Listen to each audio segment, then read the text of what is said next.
anteriores hay alguna duda. Habíamos quedado que traíamos hoy un ejercicio de la clase pasada que era un ejercicio de clusters. Sin embargo, tengo que decir que mi disco duro está en la agencia y obviamente no he ido a la agencia porque está cerrada con seguro y no hay nadie y no hay quien me abra. Em, y allá tengo mi disco duro donde están esos archivos. Así que tan pronto pueda recuperarlos, pues los mostraré, pero por ahora no puedo. Pero sí quiero saber si alguien tiene alguna duda de las clases anteriores. Por favor, pregunte o por el chat o actívese y en persona pregunte.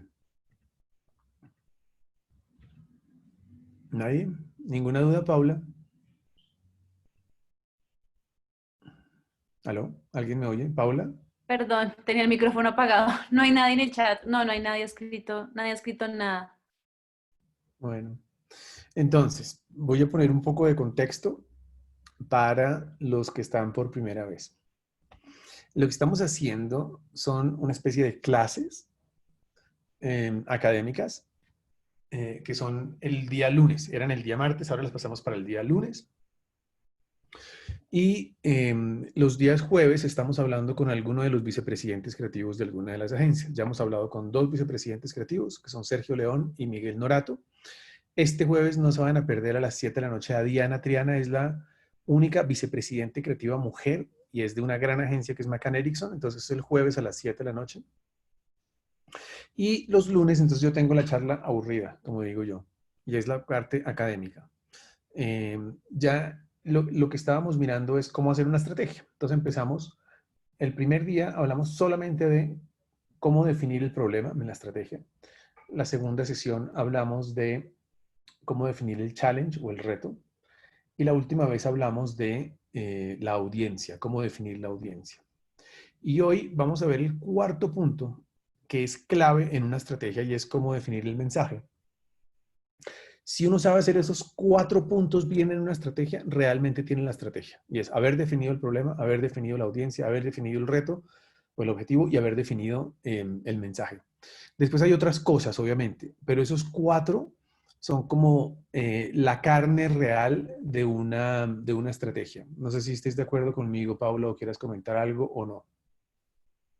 Sí, O sí, no, alguien quiera totalmente de comentar acuerdo. algo, ¿cierto?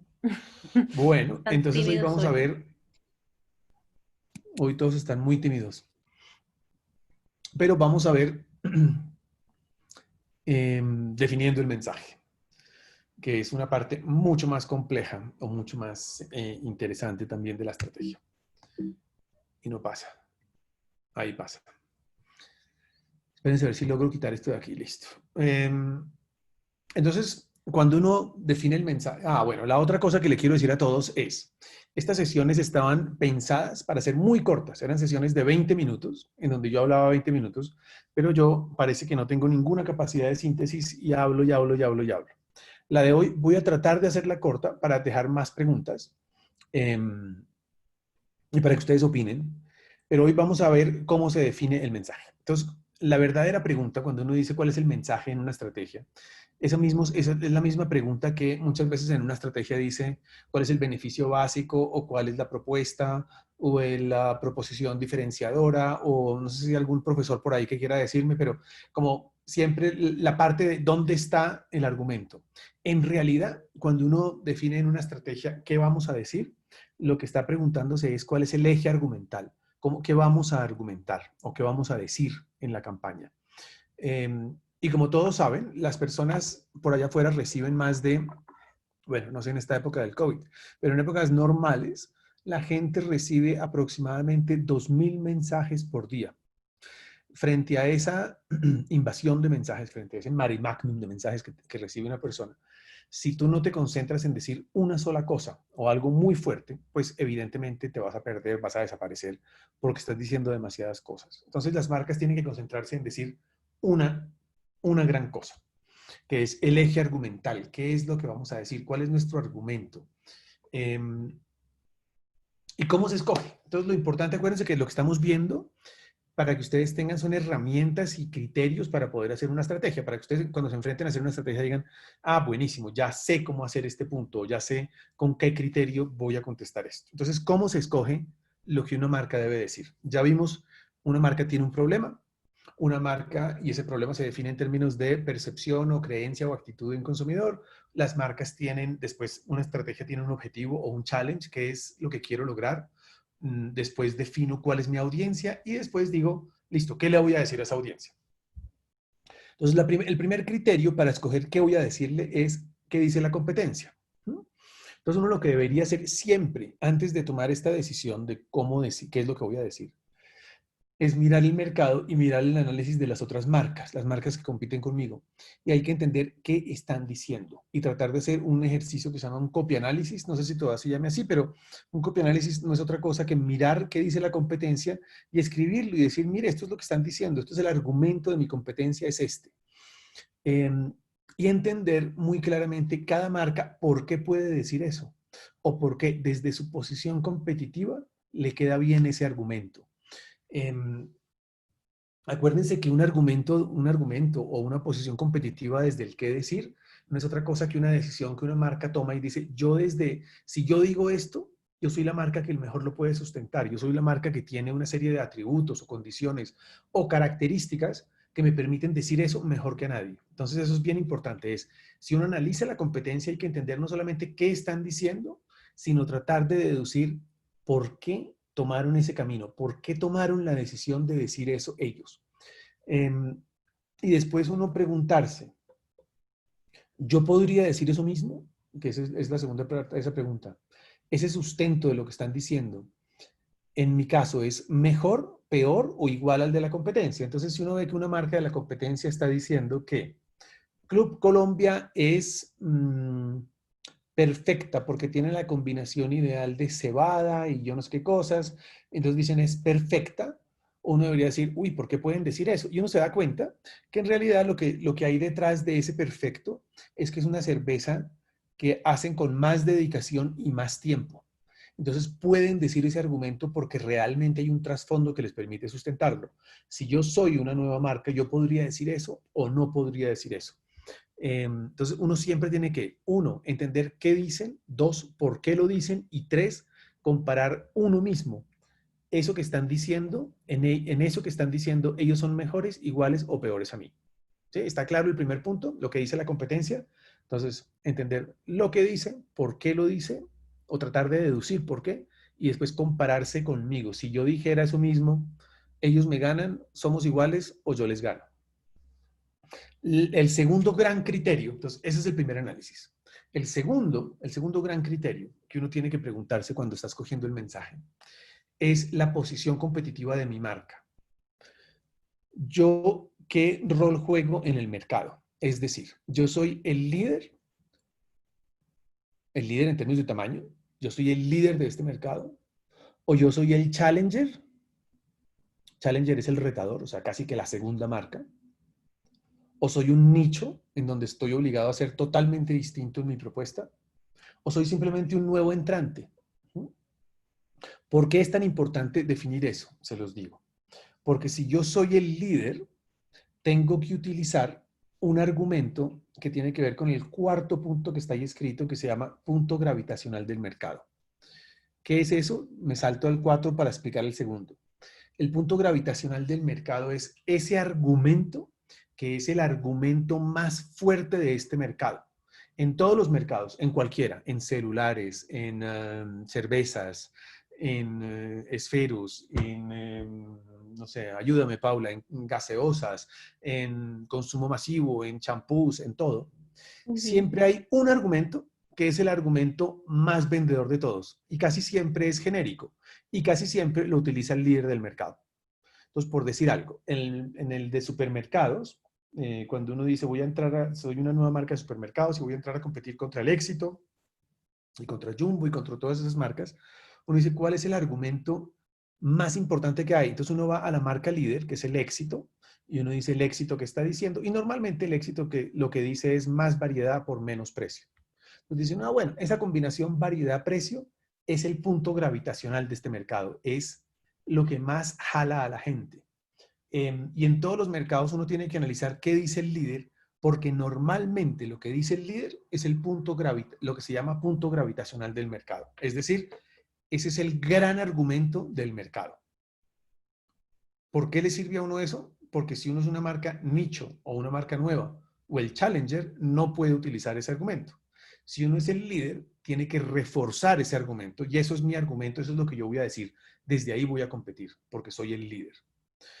Cuando soy el challenger, ¿qué tiene que hacer uno? Uno tiene que escoger un argumento que rete ese punto gravitacional. Hagan de cuenta que fuéramos a lanzar un nuevo supermercado hoy, no sé, fuera a entrar Walmart en Colombia. Entonces Walmart en el mundo entero es líder, pero en Colombia sería un challenger porque tiene los recursos para ser un challenger y va a retar la posición competitiva del líder. Entonces uno podría decir lo mismo que dice el líder, no. ¿Por qué? Porque esa es la posición del líder, tienen fuerza, tienen plata y tienen una fortaleza para sustentar ese argumento que ya tienen ellos. Lo que uno tiene que escoger es qué argumento puede retar eso. Entonces, probablemente uno tenga que decir algo como precios aún más bajos, porque es un argumento que reta la posición del líder. O podría uno también decir más calidad a precios más bajos, porque está retando lo que ellos dicen de simplemente más variedad. Entonces uno dice más calidad. Entonces, normalmente la posición del challenger se hace con respecto al líder, no igual a la posición del líder, sino lo reta. Está diciendo, yo soy mejor que usted o yo puedo hacer algo mejor que usted. Si ustedes se fijan, por ejemplo, Comcel, o Comcel ya no se llama Claro en Colombia, es el líder absoluto. Y Claro tiene una posición siempre de tener mayor cobertura y precios bajos. Pero cuando entró Tigo, por ejemplo, que era un claro challenger, Tigo empezó a decir la telefonía celular como debe ser. Entonces nunca hablaron de cobertura porque no podían competir desde ahí. No tienen la misma cobertura que tiene Claro. Claro tiene antenas en todo el país. Tigo no las tiene. Entonces Tigo lo que decía es, ¿qué argumento puedo tener yo? Y es, yo tengo mejor calidad. Y mejor calidad o mejor calidad, ellos lo tradujeron en justicia, ¿sí? Soy una marca mucho más justa y era con respecto al líder. Entonces, siempre hay que entender cuál es mi posición. ¿Cuándo sé yo si soy un challenger? Cuando soy una marca fuerte, cuando soy la segunda o tercera marca del mercado en términos de participación de mercado. Cuando soy una marca que tengo plata para sustentar esa posición competitiva. Cuando tengo los recursos y el músculo para retar al líder. ¿Cuál es el challenger más famoso de la historia? Hay dos marcas que han sido challenger muy famosas. Pepsi es una. Que antes de que ustedes nacieran, durante muchos años, hizo una cosa que se llamaba el reto Pepsi. Y eran unas pruebas de sabor. Entonces ponían a mucha gente a probar pruebas a ciegas, a probar Coca-Cola y a probar Pepsi. Y al final decían cuál le gustó más. Entonces decía Pepsi. Pues la gente escogía Pepsi o las personas que escogían Pepsi eran las que mostraban en los comerciales de televisión. Y obviamente lo que decían es, esto es un mejor sabor, porque es un challenge contra el líder. Una segunda marca que es un claro ejemplo de un challenger fue Avis, los carros, que siempre han sido la segunda marca versus Hertz, que fue la marca de arrendamiento de carros más grande.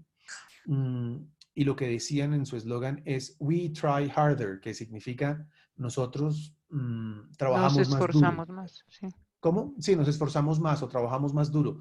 Es un claro challenger, es como, puta, siempre el challenger es como comparativo, es como reta lo que está haciendo el líder. Una marca nicho. Nicho es cuando la marca no intenta ser ni la primera ni la segunda, sino que dice, yo quiero ser una marca que tenga un 5, 7% de participación de mercado, pero normalmente las marcas nichos son marcas muy diferentes, son especializadas en algo. Entonces, el argumento obviamente no es el del punto gravitacional del mercado, no es el gran argumento del mercado, es algo que le interesa a un grupo de personas mucho más pequeño. Entonces, es especializado. En supermercados durante muchos años, ustedes todavía no han nacido, existió en Colombia una marca que se llamaba Pomona. Y Pomona no intentaba ser el líder del mercado, no intentaba estar en todas las ciudades, no intentaba estar en todos los barrios. Lo que Pomona decía era, nosotros, lo que usted encuentra en Pomona ya viene preseleccionado. Entonces aquí no va a encontrar muchas manzanas, aquí va a entrar las manzanas que son. Y no va a encontrar una gran variedad de vinos, va a encontrar los vinos. Y no va a encontrar muchos, no sé, papayas, sino las 10 papayas que ya están preseleccionadas por nuestros expertos. Entonces, esa preselección hacía que Pomona pudiera cobrar mucho más costoso. Era para un nicho, para una élite. Los supermercados eran mucho más pequeños. Eso es un claro ejemplo de una marca nicho. En todos los mercados hay marcas nichos. Si uno fuera a lanzar una marca nicho, ¿por qué lanzaría uno una marca nicho?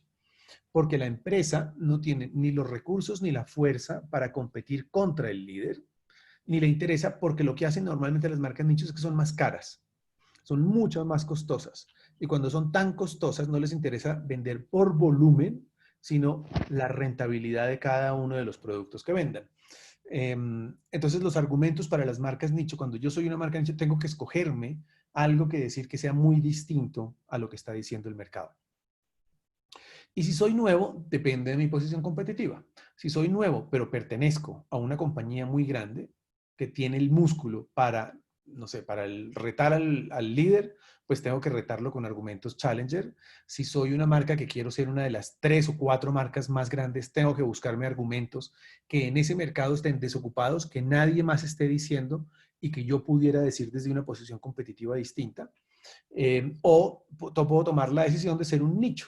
Entonces, hay compañías muy grandes, y otra vez vuelvo al mismo ejemplo que estaba utilizando el día de hoy, que es los supermercados, en donde el grupo éxito, por ejemplo, tiene el éxito, que es la gran masa, es soy el líder absoluto del mercado, pero puedo lanzar una marca como Pomona, que era de ellos en ese momento, que era un premium, era muy, muy, muy sofisticada, muy pequeña y para una élite, para un grupo muy sofisticado de personas. O también podría en un momento dado, no sé si lo puede hacer, lanzar un supermercado de estos tipo, ¿cómo se llaman? Los de bajo precio. Alice está en la conferencia, Muy Alice bueno. Trevisani. Un, Sí, pues Alice, ¿dónde nos bueno. encontramos? ¿Dónde nos encontramos comprando barato, Alice? en D1. En D1 donde Alice y yo compramos. Entonces, uno podría decir que uno compra, perdón, que la compañía Éxito o el grupo Éxito tiene una marca de extrema barata. Pero normalmente cuando uno es un nuevo entrante al mercado, lo que tiene que escoger, como en todos, es un beneficio diferencial que justifique la razón por la cual yo llego a esta fiesta. Es como, llegaste a esta fiesta o a este mercado, ¿qué trajiste, huevón? ¿Qué tienes nuevo que ofrecer? ¿Sí? Entonces, pero entonces en todos los casos se trata de buscarse un argumento diferencial, a menos que uno sea el líder en donde uno tiene que hacerse dueño de ese gran argumento que es el argumento central del mercado. Tercer, ¿hasta ahí van bien? Quiero saber si me escriben por chat y dicen sí, vamos bien, vamos entendiendo bien. Si alguien cree que no, también me gustaría saber por chat y diga, no, no, no, esto es una mierda, no entiendo nada. Dicen que sí, Bien, que todo bien. excelente. Entonces, sigo. El tercer gran criterio de escogencia de cómo escojo el mensaje central de mi estrategia es qué necesidad insatisfecha tiene el consumidor. Y eso está basado, obviamente, en investigaciones. Y es el consumidor qué está diciendo en este mercado, qué le falta. Y ojo con esto, cada vez que uno sale a investigar en un mercado, por experiencia lo digo, cada vez que uno dice, bueno, vamos a investigar el mercado de los, no sé, carros, de los automóviles, ¿qué hace falta? Siempre va a salir, siempre, un producto más barato, siempre. Eso no es un, mejor dicho, entonces no lo pongan ahí como una gran innovación, como nos encontramos que el consumidor lo que quiere es un producto más barato porque todo el mundo quiere algo más barato. Y si se alguien investigar en tiempos de esta pandemia, pues peor, todo el mundo quiere todo regalado. Entonces, normalmente cuando uno busca algo nuevo en el mercado o qué necesidades insatisfechas tiene el consumidor, tiene que tratar de salirse de la trampa del precio, tiene que tratar de salirse del consumidor que quiere cosas más baratas. Y hay que tratar de encontrar verdaderas necesidades para adaptar mi producto a esa verdadera necesidad. Y una vez adaptado el producto a esa necesidad, salir a decirlo fuerte y salir a decirlo apropiándome de un terreno, de un territorio. Entonces, Juan, eso, ¿sí? perdóname, voy a poner la cámara. Un segundo, es que quiero hacer una intervención ahí, un segundito. Ok. Eh, con mis No te estudiantes estoy en viendo porque estoy estrategia viendo mi 1, presentación. Espérate. ¿Cómo hago para quitar mi presentación? Ya. A ver si te puedo ver. Dale. con mis estudiantes en estrategia 1, Ajá. Muchas veces ellos plantean que el problema es que la gente no conoce la marca, ¿sí? Y Sí. yo siempre vuelvo y les digo a ellos, el problema está es en la mente de las personas, el problema es una necesidad que deba tener la gente. No sé Ujú. tú cómo es ese tipo de problemas, porque yo me acuerdo que la típica de los clientes también sucede y es como, no, yo lo que necesito es que la gente conozca mi marca, pero Cuando realmente la gente cuando una marca es nueva, no, dices tú. no, en cualquier momento. Es como la Ah, gente no compra porque no conocen lo que yo tengo. pero ese no es el problema nunca. Es que creo que la publicidad y el marketing tiene un problema muy serio y es el facilismo en las definiciones, ¿sí? Como Ujú. cuando uno dice el problema o hay que decir, lo que hay que decir es que somos de mejor calidad. Pues eso no es nada, es que la calidad no existe, es como una cosa tan subjetiva. O cuando tú dices, el problema es que no me conocen, pues tampoco. O que soy mejor de lo que todos creen. Ujú. En realidad siempre el problema hay que tratar de darle una forma que guíe un poquito mejor al creativo, porque esto se trata de hacer una estrategia que guíe un poquitico mejor la creatividad y el trabajo que vamos a hacer. Al fin y al cabo, nosotros lo que estamos tratando de hacer cuando hacemos una estrategia es hacer una plataforma o una base conceptual para crear una campaña. Entonces, la estrategia es como ese primer paso. Entonces, uno tiene que tener definiciones ahí escritas que realmente inspiren una mejor creatividad, que inspiren una mejor campaña, que uno al final diga, wow, con esta estrategia ya me imagino una cosa maravillosa que puedo crear. Si Ujú. la estrategia no hace eso, pues no sirve para un carajo, es perder el tiempo, es escribir en un papel 7 definiciones o perder una semana, pero no hicimos nada. La estrategia tiene que ser es una plataforma inspiradora de creatividad. Entonces, cuando uno pone cuál es el problema, decir no me conocen, en realidad no, es definir un problema. El consumidor en esta categoría tiene un problema de, no sé, siente que la relación entre las marcas y ellos es injusta. Entonces uno dice, wow, interesante. Fíjense que eso es mucho más interesante a no me conocen. Entonces, ¿por qué es injusta? Pues porque Claro y Movistar son marcas que me tratan de una manera injusta, me cobran más, si no pago a los 3 días me cortan, no me devuelven los minutos que he hablado. Entonces uno dice, wow, hay una relación de injusticia. Entonces, eso es mucho más interesante para una nueva marca, decir, wow, voy a solucionar un problema de justicia. Entonces me parece espectacular porque mi marca se va a volver el justiciero del mercado. Ahí hay una posición como, wow, esto está interesantísimo, esto es mucho más estimulante creativamente. Cuando uno dice no me conocen, es como el camino fácil, es como cuando uno dice, no, yo soy mejor de lo que piensan. Pues no, es como, me parece que uno tiene que esforzarse un poquitico más en la cabeza, entonces en eso estoy de acuerdo contigo. Listo, ¿Contesté gracias. la pregunta o no contesté nada? Sí, sí, sí, no, bien, muy bien, Bien. gracias. Sí, muchas gracias. Entonces sigo con ese tercer punto y es entender la necesidad insatisfecha del consumidor. ¿Qué necesidad existe insatisfecha en este mercado para poder hablar de eso? El cuarto se llama el punto gravitacional del mercado, que ya lo expliqué suficiente, y es ese punto, ese eje gravitacional de mensaje. Y si no lo entienden, pregúntenme todo lo que quieran, pero es cuál es el mensaje central que se está utilizando en esta categoría, en este país donde yo voy a competir. Sí, es como, no quiere decir que en todas partes es lo mismo. En Estados Unidos puede que el mercado de, no sé, celulares mmm, hable de el eje gravitacional sea la calidad de la señal. Bah, no sé, estoy inventando. Puede que en otro país sea mayor número de datos a menor precio. Puede que en Colombia sea cobertura. Puede que, entonces, en todos los mercados ese eje gravitacional es distinto. Entonces uno tiene que entender si yo soy el eje gravitacional o yo soy un retador. Y el quinto punto es la plata, porque acuérdense que esto es una estrategia y una estrategia no es otra cosa. Nunca se les olvide esto. Una estrategia no es nada distinto a un proceso de tomar decisiones para ser más competitivo. Punto. Es un proceso de toma de decisiones para ser más competitivo. Y solo puedo ser más competitivo si sé cuánta plata tengo. Yo no puedo ignorar el billete, mejor dicho. No puedo ignorar si soy rico o medianamente rico o pobre, porque eso cambia mi estrategia de comunicación. Entonces yo sí tengo que saber, ¿soy una gran compañía en este mercado? ¿Soy una compañía mediana? ¿O soy un chichipato en este mercado y no tengo nada de plata y no puedo competir en este mercado? ¿O puedo competir pequeño? ¿Significa que cuando uno es pequeño y no tiene plata no puede competir? No. Solamente que si yo sé que yo soy una marca muy pequeña en términos de inversión, ¿qué tengo que ser? Tengo que ser muy distinto, muy diferente. Porque si yo soy muy pequeño y utilizo el mismo argumento del líder del mercado, adivinen qué va a pasar. Va a morir en 2 minutos, porque ya esa opción, eso ya lo tiene la gente. Entonces, esos son los 5 criterios que determinan cómo escojo lo que tengo que decir. No sé si hasta ahí van bien.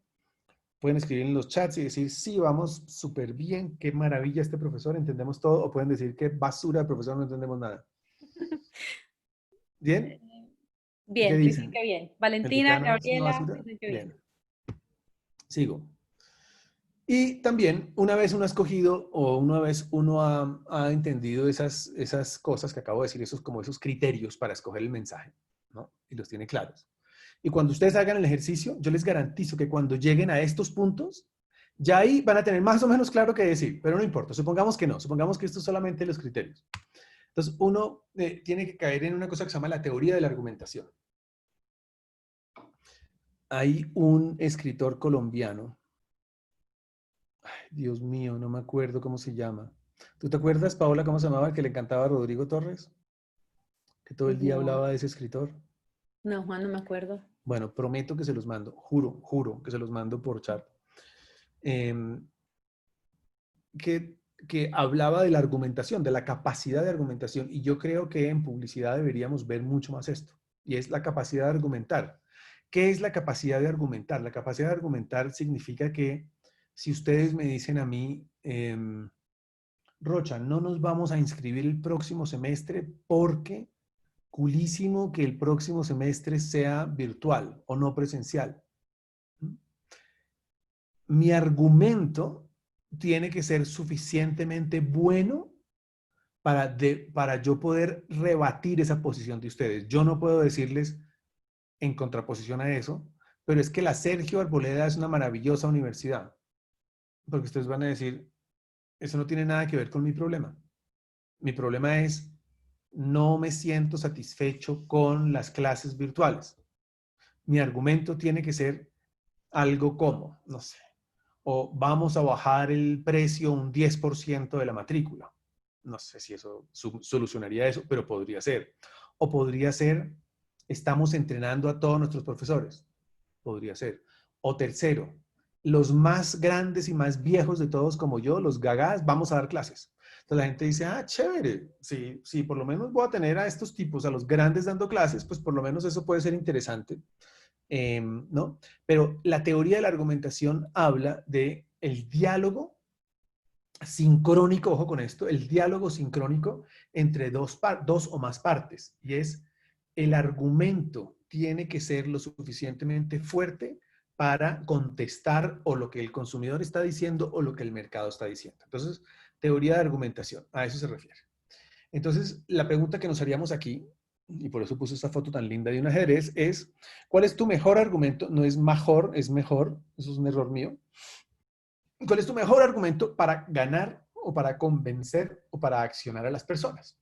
Lo que tienes que pensar, una vez has visto esos 5 criterios que ya definimos, es, ok, ¿cuál es mi mejor argumento para diferenciarme en este mercado?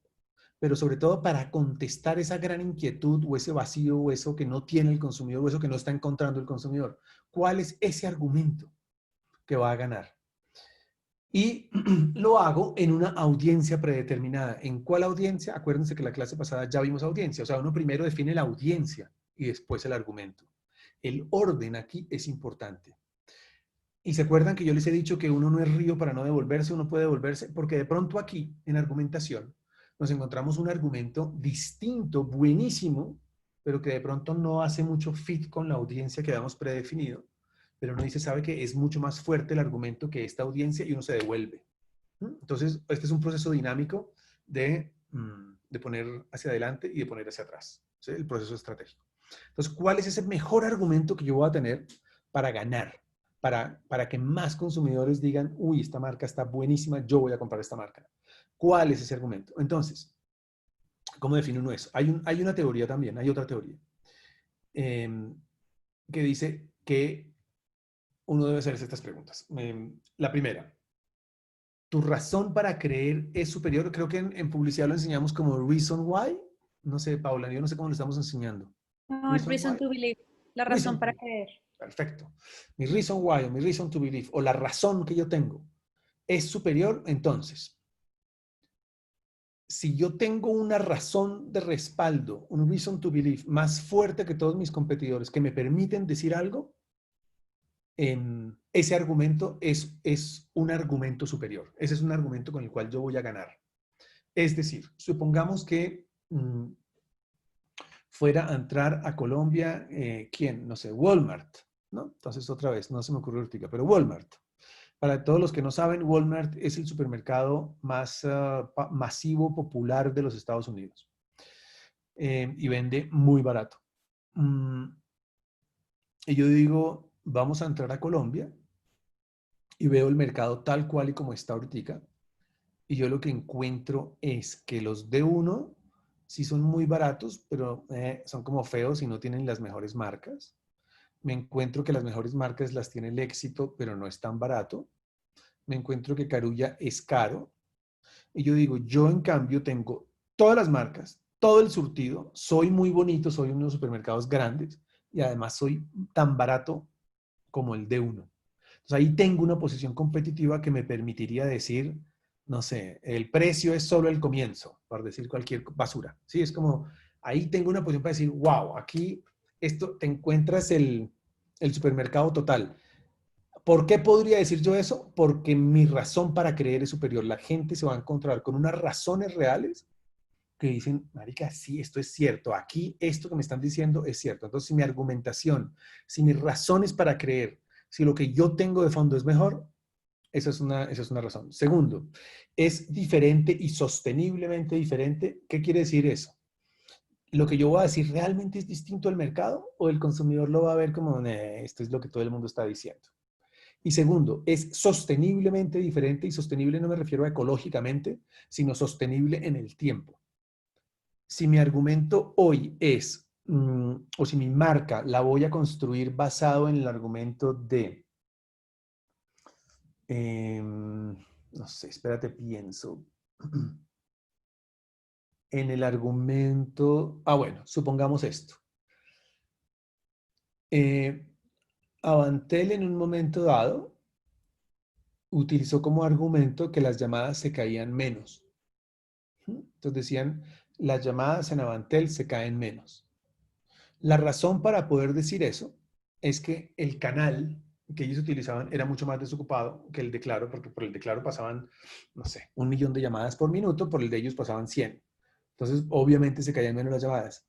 ¿Cuál es el problema de ese argumento? Que en la medida en que crecían, se caían más las llamadas. Entonces, no era sostenible en el tiempo.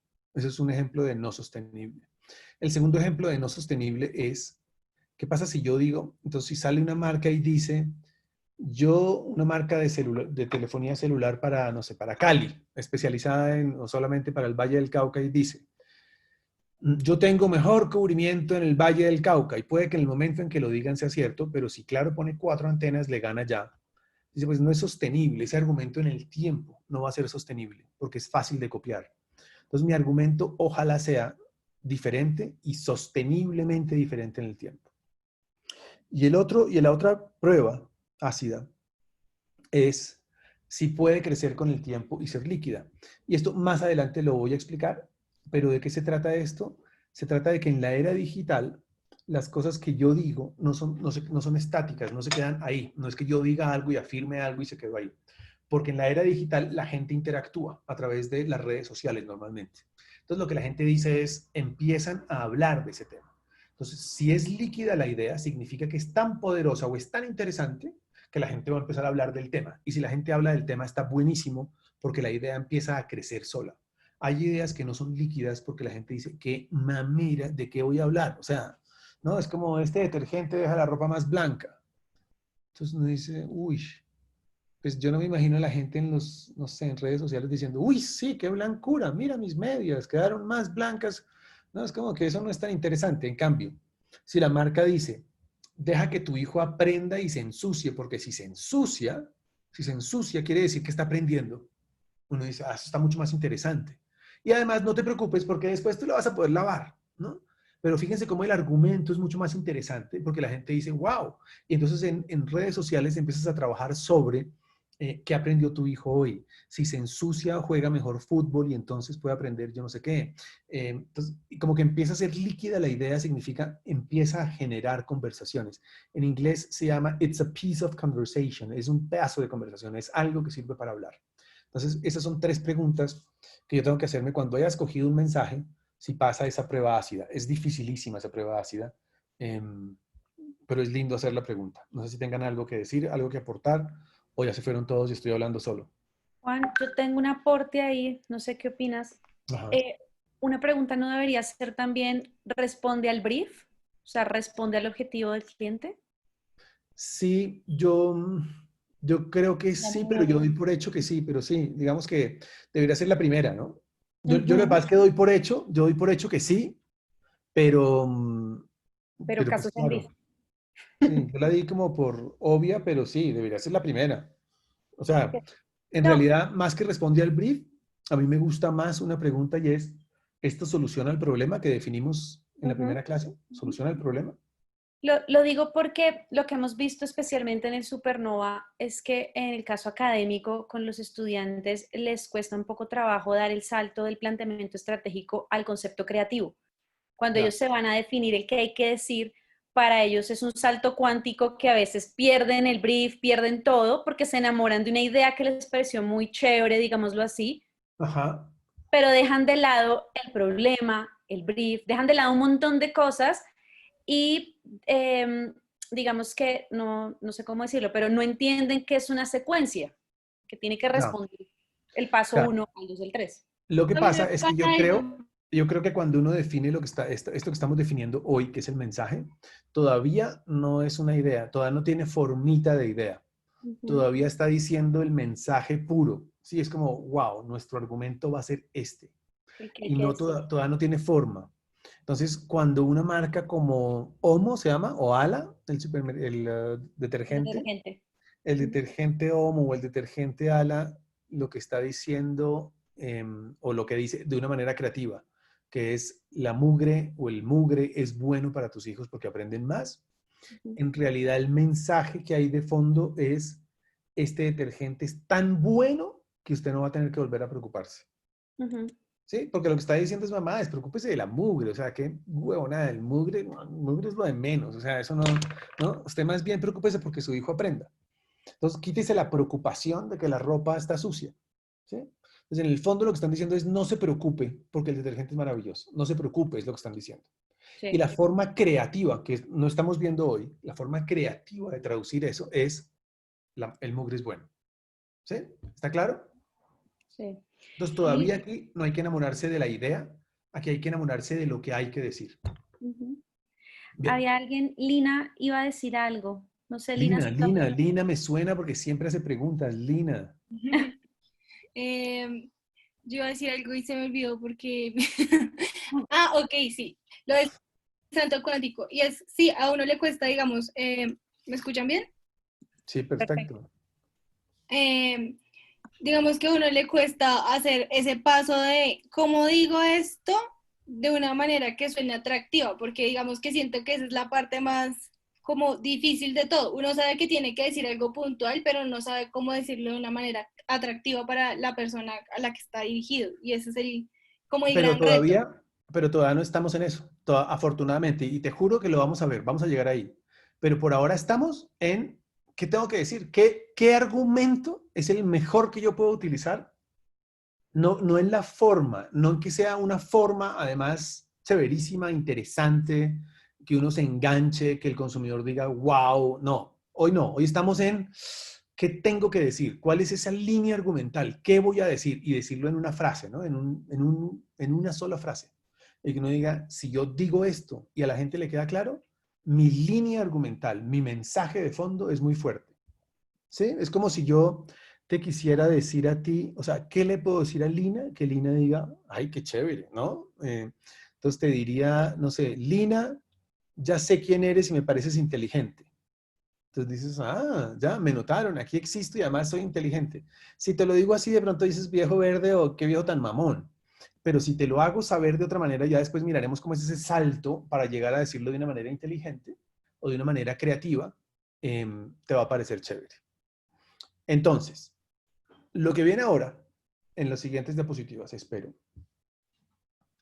es si esos argumentos apelan a la razón o a la emoción. El argumento, no solamente la forma en que está construida la comunicación, sino el argumento mismo. Y les dejo esta información. Esto no es una teoría psicológica, esto no es una teoría de publicidad, sino psicológica. La emoción produce acción. De hecho, la palabra emoción habla de moción. Moción en latín es locomoción, es movimiento. Motion en inglés. La palabra emoción produce movimiento. Perdón, los argumentos emocionales producen movimiento, producen que la gente haga cosas. La razón, en cambio, lleva a conclusiones. Si nuestros argumentos son racionales, la gente probablemente nos va a creer y probablemente la gente va a decir, entiendo esto, ya lo entiendo. La emoción va a hacer que la gente haga algo y ese algo incluso puede ser algo internamente, pero que haga algo.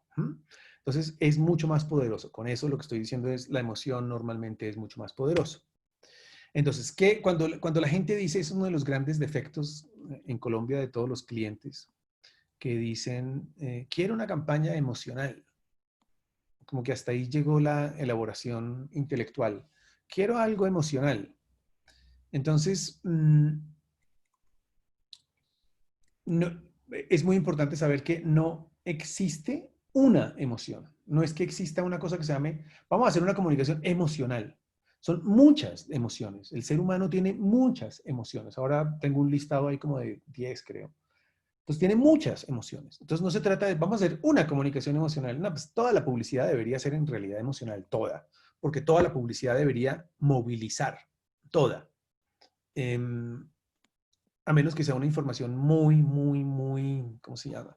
Racional, pero aún así uno debería meterle algo de emoción, porque si no, no moviliza. Y hay una larga lista de emociones. Ahora, son mucho más fuertes porque movilizan. Las emociones más fuertes, las que más movilizan son las dos extremas. Y es el amor y no el odio, sino el miedo. El amor y el miedo. Acuérdense que el contrario al amor no es el odio, aunque nos han enseñado amor-odio, no. El contrario al amor es el miedo. El miedo moviliza muchísimo. El miedo lo utilizan muchos políticos, muchos como estrategia, y se los digo como estratega político, no estoy diciendo mentiras. He estado en muchas campañas donde dicen, generemos miedo, porque el miedo mueve a la gente muy fácil. Entonces la gente se asusta cuando le dicen que esto va a parecer Venezuela. Y dice, uy, jue madre. O que las FARC se van a tomar el país. O que van a estar legislando en el Congreso. La gente se muere del susto con esas cosas y va y actúa.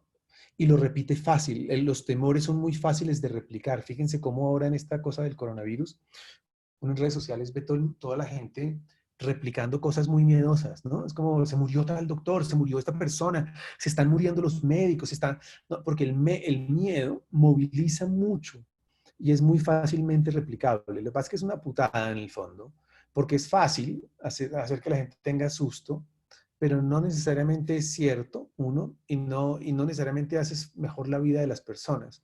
Entonces, cuando utilices el miedo como estrategia, pues nada, asegúrate que sea un miedo real. Y casi que, macho, si bien es la estrategia más fuerte que hay, la más poderosa, yo odio apelar al miedo. Detesto apelar al miedo porque me parece que es un poco canalla en realidad. Prefiero apelar al otro sentimiento y es el sentimiento del amor. Entonces, cuando les hablen de una campaña emocional, no digan como, ay, sí, hagamos una campaña emocional. Porque en realidad hay que tratar de determinar esto que está aquí. ¿Cuál emoción? Estas son algunas emociones, no van a creer que estas son todas. Las emociones pueden ser 30, de hecho Nestlé, yo me acuerdo Nestlé, Paula, tú que manejabas Nestlé también. Sí, Tenía un listado muy lindo como de, no sé, 60 emociones que era muy, muy completo para que uno de alguna manera pudiera escoger. ¿De qué estamos hablando? Estamos hablando de que la gente le tiene que dar rabia o se tienen que sentir indignados. ¿Ustedes se acuerdan el estratega cuando fue la campaña del sí contra el no? Que el estratega del no salió estúpidamente, pues muy poco, ¿cómo se llama? Como que, mejor dicho, habló más de la cuenta en realidad. Y que salió a decir, necesitábamos que la gente votara emputada. Lo que querían era producir indignación. Es como produzcamos indignación, porque es un sentimiento fuerte. O produzcamos rabia, que la gente le dé rabia con lo que nosotros hagamos. O produzcamos miedo. O produzcamos amor. ¿Sí? Amor es lindo, producir amor es muy bonito. O produzcamos ternura. Entonces, esos son los típicos comerciales. Los que han trabajado en publicidad se van a reír porque eso es la fórmula mágica. Para producir ternura es poner un bebé o un perro, o los dos.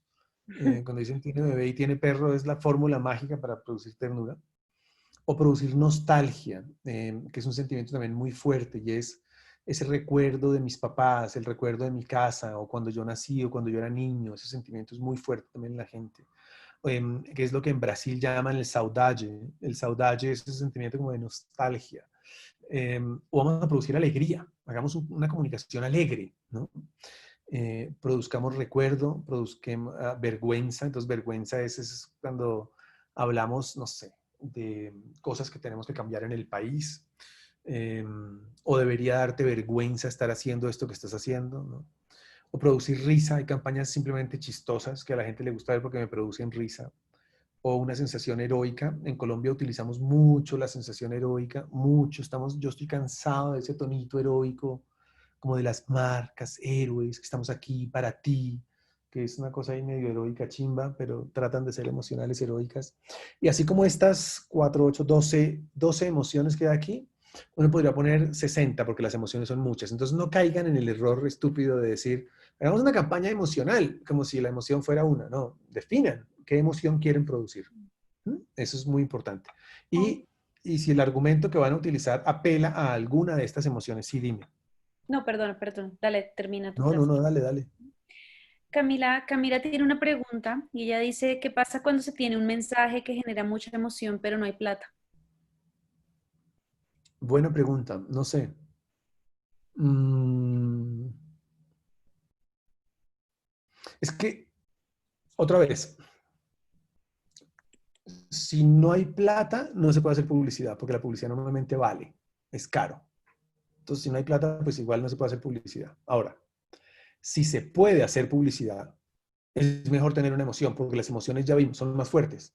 Entonces, es mejor tener una emoción e invertir esa poca plata que tienes en esa emoción que quieres producir, porque igual, si la invirtieras en algo racional, es menos efectivo aún. Entonces, Ujú. lo que tienes que hacer es tratar de decir, hagamos lo emocional con la poca plata que tengamos. Igual, otra vez, la ecuación es, si no tengo plata, no hago publicidad. Si tengo un poco de plata, ¿es mejor emoción o razón? Pues emoción porque moviliza mucho más. Lo que pasa es que hay que determinar claramente qué emoción. Yo no quisiera nunca oír una presentación de nadie en la serie Polea que dijera, nuestra campaña es emocional, porque eso es como si me dijeran, vamos a hacer publicidad. Pues sí, de hecho, no están diciéndome nada, sino vamos a apelar a la ternura, o vamos a apelar a la alegría, o vamos a apelar al amor. Y en cada caso hay una razón por ahí, para eso, ¿no? Entonces, cuando uno decía que Tigo, por ejemplo, decía que nosotros somos la justicia, venimos a traerle justicia a este mercado, apelaban a la indignación. Es como, uno se tenía que sentir indignado. ¿Cómo así? A usted le cortan el teléfono por yo no sé qué, a usted le hacen pagar a los 3 días. Entonces uno decía, uy, hijo de madre, muchos delincuentes, mi actual compañía. Apelan a la indignación. Entonces, aparentemente son razones, son argumentos racionales, pero no, están apelando a la indignación. Entonces, uno sí debería siempre tratar de hacer todo ese proceso que ya les dije, el proceso con mucho juicio, pero también hay que definir una emoción. Ahora, también podemos, y me parece chévere, Paula, si pudieras hacer esto, tú que eres bastante más profunda que yo en este tema, y escribir un listado de 60 emociones, casi como un checklist, y que la gente las tenga y que diga, igual que Nestlé las tenía, hay 60 emociones, oiga, ¿a qué vamos a apelar? Apelemos a una de estas emociones. Porque cuando uno apela a una emoción de estas, Lina, es más fácil construir el mensaje, es más fácil dar ese salto cuántico. Ya sé lo que tengo que decir, entonces ya tengo que decir que soy más justo que los demás, pero lo puedo decir desde la alegría. Llegó la justicia, ¿sí? Maravilloso. Desde el recuerdo, hasta el recuerdo de, recuerdo cuando todo era justo en este país, ¿no? Desde la ternura, perro, bebé, o desde, no sé, desde cualquier, o desde la vergüenza, qué vergüenza debería darle a la gente estar, ¿no? O A las desde el humor. compañías estar cobrándote más. O desde el heroísmo, y es decir, llegó Tigo para salvarte, para que, ¿no? Ese tono curísimo que usa Colombia todo el mundo ahora. O desde la indignación, y esa sería una cosa mucho más interesante, o desde la rabia, o desde el miedo, desde cualquier emoción, pero sí deberías poder definir desde cuál, a qué emoción vas a apelar. Coca-Cola, que es un marketero, pues como todos saben, que invierte mucho dinero y sabe mucho de marketing, tiene una pregunta dentro de su estrategia que se llama The Highest Emotional Ground. ¿Sí? El terreno emocional más elevado. ¿Qué quiere decir eso? Es cuál es la emoción que va a despertar esta marca, con qué emoción nos vamos a conectar siempre. El de Coca-Cola se llama alegría y es todo lo, entonces, pero lo ponen en la estrategia, está escrito, what is the highest emotional ground. Entonces, ellos no solamente definen en su estrategia el mensaje, sino la emoción. Y a mí me parece que deberíamos tratar de hacer lo mismo. No sé si tengamos un formato de la Sergio, pero nosotros deberíamos hacer lo mismo y es definir siempre cuál es el mensaje, lo cual ya vimos, y desde qué emoción lo queremos hacer. Ahora, ¿cómo decidimos la emoción, la que sea más fuerte para movilizar al consumidor? Están aplaudiendo a los médicos y desde mi casa suena durísimo siempre. Juan, con respecto a cómo elegir la emoción, Paula, no tengo el apellido de ella, pero pregunta si esas emociones deberían estar relacionadas con la personalidad de la marca, con los valores de la marca. Sí, debería siempre. Ujú. Buena pregunta, Paula. Deberían siempre estar relacionados con la idea de la marca y también con qué moviliza más sin llegar al miedo. Por favor, no lleguen al miedo. Es que el miedo a mí me da angustia cada vez que cada vez que hago una campaña política, porque siempre queda eso del miedo y es que, o sea, haga una campaña diciendo qué le pasa a la gente si yo no gano. Lo cual es una putada, perdón por ser tan grosero, estoy como grosero hoy, pero lo cual es una putada porque en el fondo es mentira, ¿no? Es como si llega a ganar el sí, esto se vuelve Venezuela. Y las FARC van a mandar en el Congreso y las FARC van a hacer las leyes y, ¿no? Y uno dice, uy, no, pues entonces no, generan un pánico horrible. Entonces, yo no caería en esa emoción a menos que sea estrictamente necesario. Pero me gusta, pero sí me parece que hay que elegir qué emoción y hagamos un listado, Paula, de 60 emociones o 50, ¿qué importa? De En una. donde uno diga, está chévere esto porque yo puedo elegir no solo el mensaje, sino a través de qué emoción. Y eso, mi querida Lina, que estás por ahí, es como un intermedio entre ese salto, entre el mensaje y cómo decirlo, la emoción está en la mitad. Porque si ya sabes lo que tengo que decir y la emoción que tengo que despertar, entonces ya estoy muy cerca. Por ejemplo, el mensaje de no te preocupes no te preocupes por la ropa sucia, que es el mensaje de la marca Ala. Después genera una emoción que se llama empoderamiento. Vamos a empoderar a las mamás, que se sientan poderosas. Y después de eso, entonces combinas esas dos cosas y de ahí sale la forma de decir lo que es, digamos que la mugre es buena. Pero bueno, eso es un poco, ¿sí? Por ejemplo, Axe se llamaba el desodorante del que se ponían los hombres y las mujeres se lanzaban a sus pies enloquecidas. Era Sí, Axe. sí, sí, sí. Axe.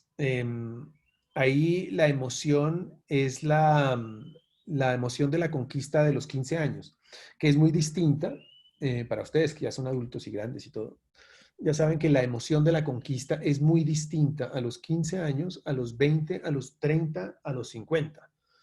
No crean que a los 50 no hay conquista y si no, pregúntenle a Paula y a Alice y a todos. Em, pero a esa edad también hay conquista, pero la emoción es distinta. Axe hablaba de tenemos que despertar la emoción de la conquista de los 15 años. Y a los 15 años es cuando los hombres son especialmente inseguros porque tienen la piel llena de barros y nunca han conquistado y no saben cómo hacerlo y todavía tienen la voz con gallos y es una cosa muy complicada para todos los que pasamos por ahí. Entonces, este desodorante lo que hacía era darles la emoción o de la conquista juvenil. ¿Hay otra pregunta? No. Sí, Bueno. sí. Irma quiere saber, ¿tú qué opinas? Y si no sé si lo tienes más adelante, hablar de los valores para conectar la campaña. O sea, ¿con qué Pero valor? para mí es otra parte de la estrategia que quisiera ver después, porque, porque los valores van asociados siempre a la marca, no tanto al mensaje como tal, sino a la marca. Esta marca, eso es una pregunta de la estrategia, esta marca, ¿qué valores valora? Suena ridículo, pero ¿cuáles son los valores que valora esta marca? ¿Esta marca en qué valores cree? Y eso obviamente determina el mensaje y también determina la emoción. Entonces la pregunta es muy buena, muy buena, pero es una pregunta, es tan buena y es tan importante los valores que es otra pregunta en sí misma de la estrategia, ¿sí? Y que deberíamos ver en otra clase. Pero hoy me concentraría en la emoción del mensaje. Sigo. Entonces, para seleccionar una emoción, lo que están preguntando tanto, hay que tener un insight. Porque el insight nos ayuda a mirar cuál emoción queremos despertar. Y el insight, miren esta definición es de un creativo que trabajó muchos años conmigo, que se llamaba Rodrigo Torres. Y a mí me gustó mucho. Y él decía, un insight es algo que yo sabía, pero no sabía que sabía. Pero cuando usted lo menciona, yo estoy totalmente de acuerdo. Sí, entonces es como una verdad inconsciente que está en las personas. Entonces, algo inconsciente que cuando alguien lo dice, dice, ah, eso es verdad. ¿Sí? Entonces, en realidad estamos hablando de una verdad. Entonces, miren esto.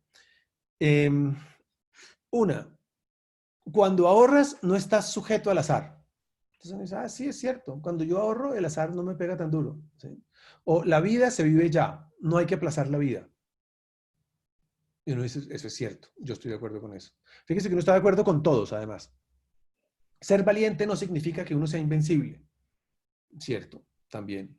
Estoy en un momento de la vida en que me merezco mejores cosas. Entonces la gente de 45, 50 años dice, sí, es cierto. Cuando uno tiene papás, hijos pequeños, yo por mi hijo lo dejaría todo, ¿no? Entonces, para un papá, eso es un insight cierto.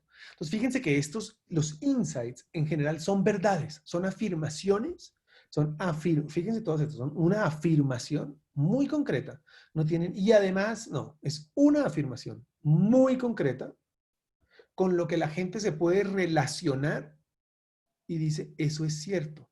Y fíjense que incluso son contradictorios. El número 1 y el número 2 son contradictorios. Son contradictorios. Y los dos son verdad. Y los dos son argumentos que utilizan marcas de servicios financieros. Entonces, la división de ahorros de un banco siempre va a decir, cuando ahorras, eres dueño de tu destino. O sea, no estás dejando no estás dejando el destino al azar. ¿Sí? Entonces, ahorra.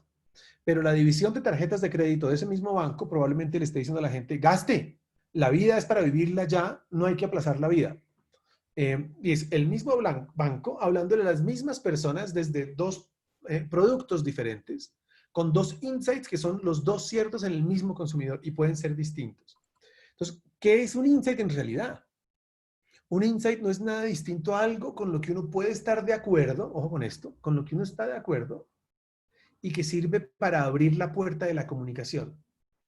¿Cómo funciona el tema? Se los voy a decir bien claritos. Si yo estoy tratando de convencerlos de algo y lo primero que yo les digo es algo con lo que ustedes están de acuerdo, todos abren un poquito más la puerta. Dicen, sí, eso es cierto. ¿Sí? Entonces, es más fácil argumentar cuando ya abrí la puerta. ¿Sí? Entonces yo digo una gran verdad como un insight que apalanca la comunicación y me permite que toda mi argumentación sea mucho más sencilla. Es mucho más fácil. ¿Sí? Entonces, esas son las grandes verdades y cada una de estas, si ustedes se fijan, estos son 5 ejemplos bobísimos, pero cada uno de esos tiene una emoción distinta, fíjese. La primera, el cuando ahorro no estás dejando la vida al azar, lo que estás es apelando a la emoción de la cautela, de ser cauteloso en tu vida. La segunda es a la emoción de como de la aventura. La vida se vive ya. Ven a ver Venecia antes de que sea demasiado tarde. Es como, wow, sí, ¿no? Es como la emoción, la aventura. Ser valiente no significa que uno sea invencible. Están apelando a esa emoción de sentirse vulnerable. Estoy en un momento de la vida en que me merezco mejores cosas. Está apelando al merecimiento, ¿sí? Que en la gente de mi edad es muy, muy notorio. Es como, yo ya no estoy para esas huevonadas, yo ya no me voy a matar, yo ya me merezco estas cosas, yo merezco tener un mejor carro, ya estoy en el momento de la vida en que merezco ir en business class, ya, ¿no? Es el merecimiento. Y el de yo por mi hijo lo dejaría todo, es una sensación muy fuerte cuando uno tiene su primer hijo y está en los 30 a los 40 años, que es el sentimiento de parenthood, se dice en inglés, ¿cómo se llama eso en español? Paternidad. Es una emoción muy particular. Y uno podría tener así 37, 40, 100 insights, y fíjense que esos le están indicando a uno un poquito cuál es esa emoción que uno debería escoger. Sigo, no sé si tengan preguntas con los insights. Y hablo un poquitico de las ideas líquidas. Ya estoy terminando para que no se preocupen porque yo prometí que eran 20 minutos y llevo 1 hora y 10 minutos hablando. Qué pena con todos. Puta, qué desespero, no puedo ser breve. Ideas líquidas. Las ideas líquidas es un concepto de la era digital y ese concepto se lo inventó Coca-Cola también. Y es que en la era digital tú pones el tema, pero la idea toma vuelo sola y va creciendo. Entonces tú como marca participas de la conversación. Entonces tú dices algo tan interesante como, no sé, eh, como la vida te está llamando, vive ya, ¿no? Y le das forma y uno dice, wow, está lindo eso, y la gente empieza a decir, sí, es cierto, yo por eso aplacé mi viaje a Venecia y me arrepiento hoy porque estamos encerrados y no sé si nunca más en la vida vamos a poder montar en avión, ¿no? Entonces, como que empiezas a hablar de ese tipo de cosas y toma un vuelo solo y la marca solo participa de esa conversación, porque la conversación es líquida, o sea, se va sola. Entonces, las ideas líquidas o los conceptos o en realidad no se debería llamar ideas líquidas, sino argumentos líquidos, tienen que ser tan estimulantes y tan interesantes que generen conversaciones. Entonces también en digital, cuando uno escoge el mensaje, lo primero es tener una línea argumental, que es el mensaje. Eso primero que estamos diciendo con ese muñequito que parece un muerto es, escoges una línea argumental, escoges un argumento, pero también tienes que escoger verticales de contenido. ¿Qué quieren decir verticales de contenidos en la era digital? Verticales que te permiten generar contenido para redes sociales. Es decir, si una marca solamente dice un solo mensaje todo el tiempo, pues se vuelve insoportable y redes sociales es un medio mucho más dinámico, es un medio que exige una conversación con el consumidor. Entonces, uno debería tener verticales de contenido que refresquen ese mensaje central y que me permitan una línea argumental más completa. Les doy el ejemplo. Si yo decidí que mi mensaje central para una campaña es que el Mazda 3, no sé, tiene el mejor diseño o el diseño más, ¿cómo se llama? Más sexy del mercado. Sí, es el carro con la línea más sexy de todas. Ese es mi mensaje central y en eso voy a basar toda mi conversación. Sin embargo, la gente no va a comprar el carro solo por eso. Y como las redes sociales son más dinámicas, yo tengo que decir, ahí debe haber unas verticales de contenido. Entonces, una vertical de contenido podría ser quiénes son los usuarios. Entonces, en eso mostremos usuarios y usuarios y usuarios. ¿Cómo son esos usuarios? Sexys, porque ya definimos que era sexy. Entonces, usuarios. La segunda línea de contenido va a ser, no sé, la ecología, porque esto, el motor es el que menos, no sé, gases está emitiendo. Y eso hoy por hoy es muy sexy también. La tercer eje de contenido no habla de la ecología ni de la gente, habla de los diferentes colores. Entonces, mi mensaje central no es colores, pero colores es un buen argumento para vender. Y si esos colores son sexys también, pues refuerzan mi punto central. El cuarto eje de contenido o vertical de contenido puede ser los concesionarios donde se encuentra. Entonces uno puede decir, vamos a también hablar de eso. Y empieza a hablar del mensaje central complementado con verticales de contenido. Eso exige una explicación más profunda que esta que les estoy dando en este momento, pero por ahora quédense con cómo construir el mensaje central. Ahí termino hoy. No sé si les queda claro, no sé si quieren complementar, no sé si quieren hacer preguntas, me parece, o si llego hablando solo como 1 hora, de pronto ya no hay nadie. No, está chévere, está chévere. Hay dudas, Juan. Y es obviamente sobre el insight. El Wow. insight yo creo que también es otra de esos grandes misterios de la humanidad publicista. Ajá.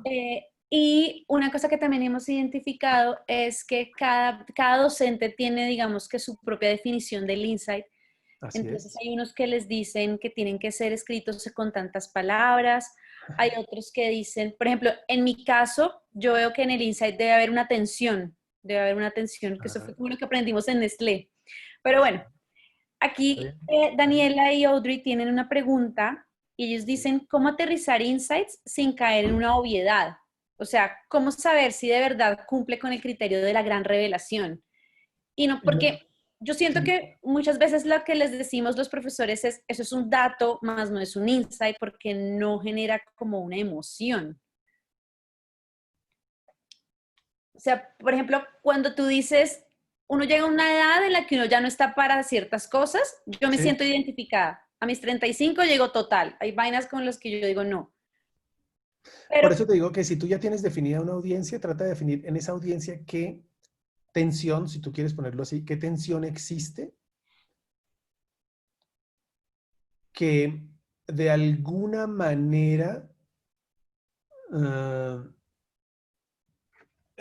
una tensión que de alguna manera se libere o se suelte y te permita abrir la puerta. Es que lo más importante desde mi punto de vista, desde mi experiencia, es que puede que sea una obviedad y a mí eso no me importa. Si es una obviedad no me importa, porque ahí no está el eje del mensaje.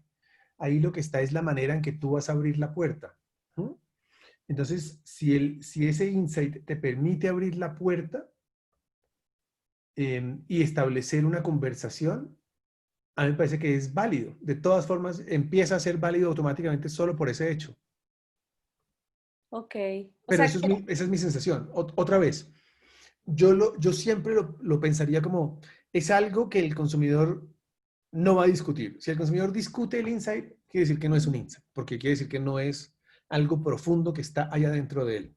ujú, Segundo, los consumidores no todos son tan genios para que el insight sea una cosa súper sorprendente, porque la vida de las personas no es así. Las personas tienen verdades fáciles. Fíjese que cuando uno habla con una tía o con la mamá o con la abuela o hay veces voy de visita a, no sé, a sitios y la gente tiene verdades y la gente se las dice a uno como unas cosas, no, mijita, eso sí, mejor dicho, hombre, que yo no sé qué, tal cosa. Y uno dice, son esas verdades, en el fondo eso es un insight, porque son verdades que tiene la gente y que en determinado momento le permiten a uno apalancar el mensaje, ¿sí?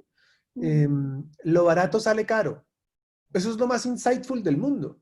Puede sí, que sea una obviedad y puede que nosotros estemos tratando de ser Einstein cuando hacemos publicidad, pero la verdad es que eso es un insight muy fuerte, es muy, muy, muy fuerte. Lo barato sale caro. Entonces, si yo fuera una marca de supermercados, mmm, que voy a competir contra D1, yo me apalanco en ese insight, me apalanco de una y empiezo a decir, lo barato sale caro, porque muy probablemente esto no te salga de la misma calidad. Eso puede ser un insight interesantísimo. O también me puedo apalancar en otro insight y ese es uno, lo barato sale caro. Hay otro que es, una buena mamá no ahorra cuando de la alimentación de sus hijos se trata. Entonces uno dice, wow, qué poderoso. Entonces uno dice, sí, puede que no sea puede que no sea ciencia ficción. No encontré que no encontré la fórmula matemática del cianuro, pero es muy poderoso en la medida en que sí despierta algo en las mujeres. Cuando tú le dices a una mujer, una mala mamá es la que ahorra en la noche, o una buena mamá no ahorra en la alimentación de sus hijos, pues es simple, es una frase simple, pero es fuerte. La gente sí piensa eso y las mamás piensan eso, claro. Y se sienten culpables, putamente culpables, es como miércoles. Entonces yo le estoy dando y nosotros, yo no sé si tú estabas todavía en Thompson el año antepasado o pasado, que tuvimos una discusión porque Saltinas, Saltinas de La Rosa o de Nestlé, em, tenían en el D1, había una marca que valía la mitad de Saltinas. ujú, Y cuando uno la probaba, era una delicia, era una galleta exactamente igual, era igualitica, sabía igual, era más rica, era crunchy, o sea, todo igual. La única diferencia es que era mucho más delgadita, mucho, mucho más delgadita. Y no sé si tú te acuerdas de ese caso. Y era menos pesada. Entonces, que mientras que una de las de Saltina es real tenía, no sé, inventémonos algo, 20 gramos, esta debía pesar 6, porque era muy delgadita. Y eso era, por ahí podían justificar el precio. Y obviamente nosotros utilizamos el insight de una buena mamá no ahorra cuando se trata de la comida de sus hijos, ¿no? Y fue súper exitoso. Entonces, fíjate que no se necesita que sea una genialidad, se necesita que sea real. Entonces, algo que yo sé, yo como consumidor sé, pero no sabía que sabía, pero cuando me lo dicen, digo sí. Y ahí es donde tú dices que está la atención. Sí, esa es la atención. La atención es que sea real. La atención es que sí desborde una acción de las personas. No sé si fui claro para todos los 58. Uy, ya se han ido muchos. Para las personas que están conectadas. Pues yo creo que sí, yo creo que esto ha logrado desenmarañar un poco el tema del insight, que siempre ha sido una piedra en el zapato de los chicos. Ellos siempre están ahí, mira, están diciendo que sí. Muchas gracias. A mí me gustaría de todas formas hacer la aclaración de, a mí no me gusta tanto, no me gusta tanto, pero respeto a mis profesores, pero yo personalmente no soy muy de poner tantas reglas Mm. cuando uno está haciendo estas cosas, ¿no? Es como el insight tiene que redactarse en gerundio participativo presente. Y que en No. primera persona, y que yo creo que Ah, le están llenando la cabeza a los chicos de un montón de cosas. sí, como que yo no soy tan amigo de eso porque la vida real no es así. La vida real no es así. El insight es algo profundo que está en la gente. Puede ser simple, pero es profundo. Porque cuando uno le dice, había una vez Johnson y Johnson utilizó uno muy lindo. Y lo dijo además, lo decía abiertamente, que, es, que uno nunca dice, que uno nunca dice el insight, pero decían, ser padre lo cambia todo. Ujú. Y uno dice, hijo de madre, qué cosa tan fuerte. Cuando uno es papá, o mejor, antes de uno ser papá, y yo me acuerdo de esta discusión también con Rodrigo Torres, a quien he mencionado mucho hoy, cuando teníamos una discusión y él me decía, Rocha, usted cuando fue papá, dejó de ir a cine por las noches y dejó de salir los domingos y dejó... Le dije, uy, sí. Le dije, por dos razones. La primera, porque es que uno no tiene tiempo, ¿no? Porque el hijo consume mucho tiempo. Lo segundo, porque uno está mamado y porque uno trata de dormir, porque es que es jodido. Ser papá de un bebé es una cosa compleja. Y la tercera, porque si el niño está despierto es chévere estar con él, ¿no? Entonces, y él decía, a mí no me va a cambiar eso, porque él tenía como en ese momento, la esposa tenía 6 meses de embarazo. Nosotros ya definimos con Adriana que a nosotros no. Nosotros sí vamos a seguir yendo. Entonces dije, pues, huevón, espere. Y cuando tuvo el hijo, pues, macho, nunca volvió a salir de su casa, o sea, no volvió, porque tener un hijo lo cambia todo. Y dices, entonces puede que suene como, eso es una insight, está muy chimbo. No, no es chimbo, es fuertísimo, es muy fuerte, porque es un concepto que tiene una tensión, como tú dices, ahí, porque genera un movimiento, genera emoción, genera movimiento. Entonces yo soy más amigo de esas cosas. Y porque esos insights le dan a la marca una oportunidad de entrar en la vida de las personas, Claro, ¿no? claro. Entonces cuando es real, es chéverísimo. Y es que hay muchas verdades. Hagan el ejercicio todos. Yo durante muchos años de mi vida hice el ejercicio de ir anotando esas cosas. Cuando iba a las casas de mis amigos y oía a los papás hablar, a mí me encanta cómo hablan las señoras de cierta experiencia, me encanta, porque todas tienen esos dichos, todas tienen esas frases típicas de mamá, como de una sabiduría absoluta, como que puede que no sean ciertas, pero ellas creen que sí. Ujú. Esos son insights, todos esos son insights, ¿no? Es como, eh, no sé, importa más lo que haces que lo que dices. Y ese tipo de cosas, a mí me parece que esos son insights. La gente cree que es, ¿no? Entonces, y eso lo puede utilizar uno para una marca. Cuando una marca habla mucho y promete mucho, entonces uno simplemente con decir que, y si ese es el competidor de uno, uno puede decir, ¿sí? No es tanto lo que digas y digas y digas, es mejor hacer. ¿Todo el mundo estaría de acuerdo con eso? Claro, porque es una verdad absoluta, ¿sí me entienden? Entonces, claro que hay un insight ahí. Entonces, no, porque no está escrito en primera persona, vale, huevo, que no está escrito en primera persona, pero si moviliza y si la gente dice, uy, sí, eso es cierto, pues es chéverísimo, te permite apalancar tu mensaje mucho más fuerte. Ujú. Juanpa, una cosa es, pues, como para participar también, es que tú mencionabas los dichos de las señoras mayores y muchas veces los dichos son dichos de la sociedad que se heredan. Y yo creo que todos los dichos son insights, porque son una Claro, verdad de la sociedad. sí, sí, sí. Agarrar a Incluso, veces incluso, dichos, sí, sí, dale, Alice, dale. perdón, sigue, está buenísimo, sí. No, que coger dichos además cada sociedad tiene dichos diferentes, a veces hasta las regiones pueden tener dichos diferentes y el dicho refleja no un grupo de personas, sino a veces un grupo mucho más amplio de lo que uno se imagina, porque Sí, sí, sí. además, sí, Sí, los dichos son buenísimos, como a mí me muy, encantan los a dichos, mí también. no para repetirlos en la comunicación, ojo, Ah, de acuerdo. no es que uno diga que el insight es más pájaro, más vale pájaro en mano que ciento volando. Entonces, eso sí es un insight y es como más vale tener algo seguro que muchas posibilidades. En el fondo De lo que está acuerdo. diciendo no es eso, ¿no? Eso es lo que dice Mm, esa afirmación. Pero si la gente piensa eso, es chévere decirlo, ¿sí? No dejes que las demás marcas te prometan. Aquí lo tienes seguro. Ujú. Eso la gente dice, wow, eso es cierto, porque la mm, gente se refiere a esa verdad que tiene ahí atrás. Es como, eso, exactamente. eso es una gran verdad y moviliza. A mí me encantan los dichos. Yo, por eso te digo, durante muchos años hablaba con mamás de mis amigos, que a mí me encanta hablar con las señoras porque tienen esas verdades como, ¿no? Y que aconsejan siempre a las niñas, no, mijita, eso sí a los hombres no les crea y, y son divinas, pero me encantan porque son como verdades que se van volviendo verdades, puede que no sean además, pero se van volviendo verdades. Mm. Y Juan, fíjate que muchas veces son contradictorias, ¿no? Y por eso puse el ejemplo de las tarjetas de crédito, y es, Mm, una tarjeta de crédito te dice, no sea huevón, gaste ya. La vida es para vivirla hoy, el presente.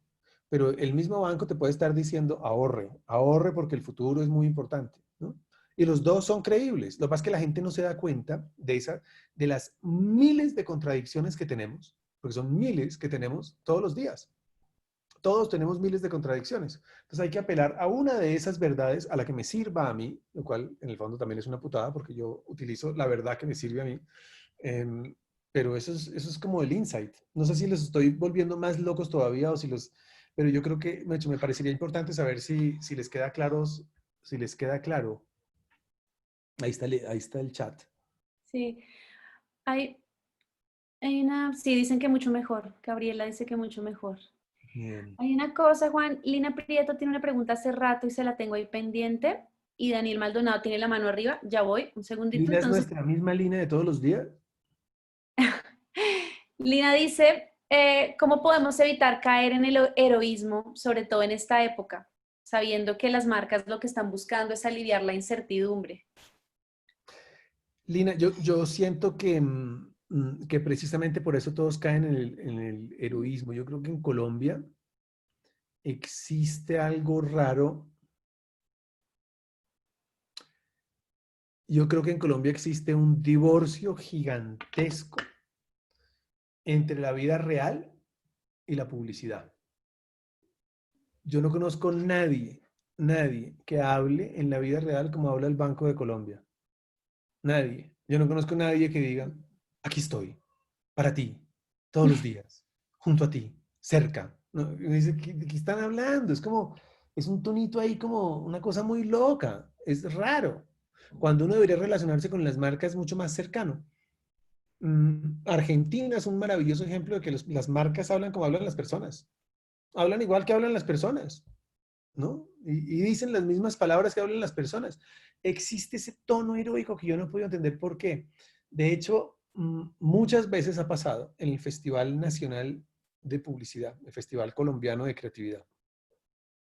Muchas veces ha pasado, no una, ni dos, ni tres. Yo por lo menos lo he visto 6, en que invitan jurados internacionales, jurados o gringos o españoles o argentinos o, ¿no? Y el jurado después, cuando ya ha juzgado todo el material y van a decir cuáles son los premios, en el discurso del jurado, el jurado dice, me ha sorprendido mucho la distancia que existe entre la publicidad y el lenguaje normal de los colombianos. Y todos dicen lo mismo, los colombianos son chistosos, los colombianos son burlones, los colombianos hablan con una informalidad chévere. Y la publicidad, cuando se trata de hacer publicidad, es como si, no, no, no, ahí nos volvemos heroicos y empezamos a hablar en unos términos rarísimos. Eso pasa en Colombia, eso no es de todos los mercados. Entonces, yo diría que ese tono heroico hay que utilizarlo poco, ojalá se utilizara para el ejército, ojalá se utilizara para cosas heroicas. Pero me parece que las marcas deberían tratar de comunicarse, Normal. pues, como si fueran personas, hablándole a personas, ¿no? Es como, creo que Colombia tiene ese problema y me parece, Tony Segarra, un gran publicista español que fue jurado en uno de los festivales aquí, lo definió bien. Cuando se levantó ese día que había juzgado todas las piezas, dijo, estoy impresionado de lo malo que es el tono de la publicidad colombiana. El tono es como raro, es un tono extraño, que no existe en la calle. Dice, y he estado 10 días en Colombia, he hablado con muchas personas, no conozco uno solo que hable como habla la publicidad de Colombia. Y, y decía, a la publicidad de Colombia lo que le falta es encontrar el tono. ¿Cuál es ese tono? Porque fíjate que la publicidad española también habla como hablan ellos, ¿no? Hablan ese tono, hablan el tono que hablan los españoles y los argentinos también, que es un poco más romántico, más cercano, más... La publicidad brasileña también es más divertida y más sexy y habla como hablan ellos. La publicidad colombiana habla como si todos fuéramos héroes. Es raro. Es un problema de Pero tono. Tenemos un problema de tono. hay un ejemplo, claro, que está relacionado más con una marca que con toda su comunicación, que podría ilustrar lo contrario. Y es cuando Carrefour entró a Colombia, la gente lo veía como una cosa súper lejana, no podían pronunciar Carrefour, etcétera, etcétera, y realmente estaban en problemas. Y le pusieron un apellido que fue Chévere. Y el Chévere no fue gratuito, fue para acercarlo a los colombianos. Y Sí, encontraron una palabra que era suficientemente entendida en todas las regiones para darle ese toque local, porque si no la gente iba a seguir yendo a la 14, al Éxito, ¿cómo etcétera, fue eso? etcétera. Y ¿Sabes cómo fue ese descubrimiento o no? ¿De chévere o no, no? Fíjate, para que veas. no. Fue un extranjero. Teníamos que presentar campaña de Carrefour y estábamos a las 10 de la noche en la agencia, muy embollados. La campaña la presentábamos al día siguiente a las 8 de la mañana. Esto fue en una agencia que se llamaba Euro. Y ese día llegaba un creativo de Euro RSCG, así se llamaba la agencia, ahora se llama Abbas, Argentina, que se llamaba Pepe Becker. Y Pepe Becker llegó a Colombia. El presidente de la agencia, que era Chalo Antequera, fue a recogerlo al aeropuerto. Se fueron a comer y después de comer, Chalo Antequera le dijo, que era el presidente de la agencia, le dijo a Pepe Becker, vamos a la agencia, que tengo que recoger mis cosas y están trabajando para una campaña de mañana. Cuando llegaron, llegó Pepe Becker, nos saludó, estábamos en la sala de juntas agotados a las 11 de la noche.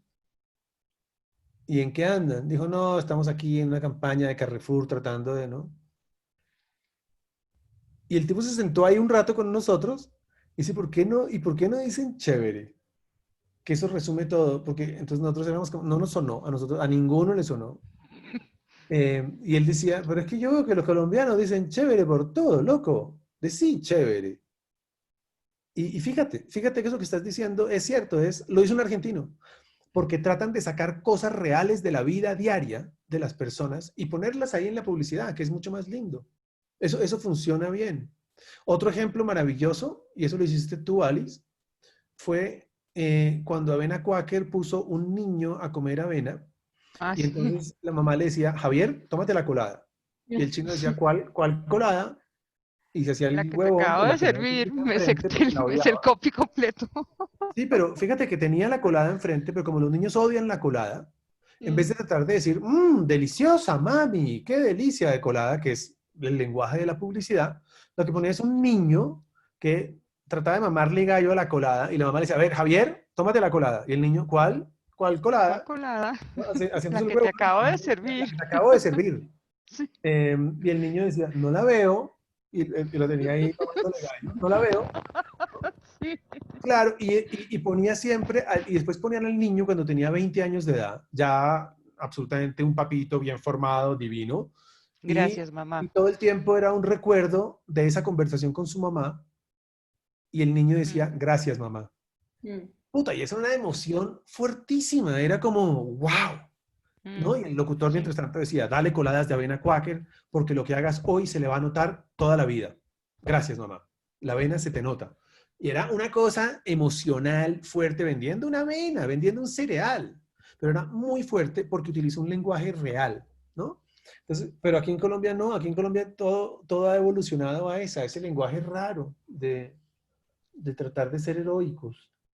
Entonces, Lina, tu pregunta desató toda una conversación, deben estar mamados todos dormidos, aburridísimos y rogando para que se termine esto, pero, pero en fin, no sé, ¿hay más preguntas o quieren irse ya a dormir y están profundos todos? No sé, Daniel Maldonado tiene la mano arriba. ¿Tú quieres hablar algo, Daniel? Sí, sí, profe, tiene una pregunta, pues es un poco puntual, porque, bueno, es como ya de una campaña que estamos haciendo para un trabajo y tenemos la duda de si es o no un insight porque nos han corregido, o sea, nos dicen como la idea está, entendemos lo que ustedes quieren decir, pero es que no está redactado como insight, entonces es como, nos da mucha rabia porque no, o sea, sabemos que está y ya nos dio pie para todo, pero es como, pero mejor en la redacción porque no suena insight. Entonces, el insight que creamos es como tanto las personas como la sociedad son más que estereotipos. Entonces, digamos que básicamente lo que queremos decir es que la marca con la que estamos trabajando está bajo un estereotipo y nos dimos cuenta que los compradores, o sea, el consumidor directo, que son las familias, Pero también fíjate, ya. para un segundito, ¿quién está hablando? ¿Daniel? Sí, sí, Dani. señor. Daniel, fíjate una cosa. La redacción, yo no estoy diciendo que la redacción no importa, la redacción sí importa. Lo que digo es, no lo redactes en primera persona. No. A mí me da lo mismo esas reglas. Pero la redacción importa en este sentido. En que cuando tú lo digas, no tienes que pasarte 10 minutos explicándolo. Fíjate lo que te está pasando. Está mal redactado abiertamente porque no es algo con lo que uno inmediatamente diga, uy, sí. Si yo digo, cuando el río suena de piedras, lleva, todo el mundo dice, sí, marica. Cuando hay un chisme por ahí, esa vaina, no hay que explicarlo. Pero cuando tú dices el estereotipo, estás tratando de ser demasiado intelectual. Y yo no creo que uno esté de acuerdo con eso que tú dijiste, porque está redactado en una forma en que no hace que uno diga, uy, sí, eso es ciertísimo. El insight tiene que decir, uno, inmediatamente, sí. Y eso que tú dijiste a mí no me genera un sí de inmediato. Dilo otra vez, porfa, sin la explicación. Ok, las personas y la sociedad son más que estereotipos. Trata de redactarlo de una manera en que no parezcas tan inteligente, tú, el que lo escribe, como miren lo genio de lo que yo estoy diciendo, sino que parezca más fácil de generar un acuerdo inmediato. ¿Sí? Porque la frase está un poquito sofisticada. No te estoy diciendo que la escribas ni en primera, ni en tercera, ni en segunda persona, no. Escribe una afirmación con la cual uno no pueda pelear, marica, con la cual uno diga, ¿no? De pronto lo que estás diciendo es no todos somos iguales. Y fíjate lo fácil que es estar de acuerdo con no todos somos Profe, iguales. es que imagínate que nosotros teníamos ese, o sea, literalmente teníamos ese y nos dijeron que no. O Pues sea, yo creo que es mucho más fuerte, no todos somos iguales, es mucho más fuerte. Me Yo no soy un parece, estereotipo. ¿cómo? Sí, me parece que cuando le dicen a uno, oiga, no todo el mundo es igual, hay alguien en este chat de, ya somos menos, 52 personas, que pueda decir, no, sí, todos somos iguales. No, todo el mundo diría, sí, es cierto, es una verdad absoluta. Mm, Esas verdades absolutas son mucho más fuertes. ¿Sí? claro. Y otra cosa, para defender a mis profesores, Sí, bueno. que me parece importante.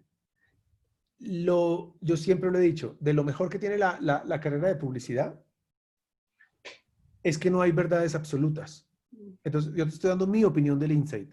Pero si tú, Daniel, y tu grupo creen otro, usen otro. No trates de buscar o no traten de buscar verdades matemáticas en publicidad.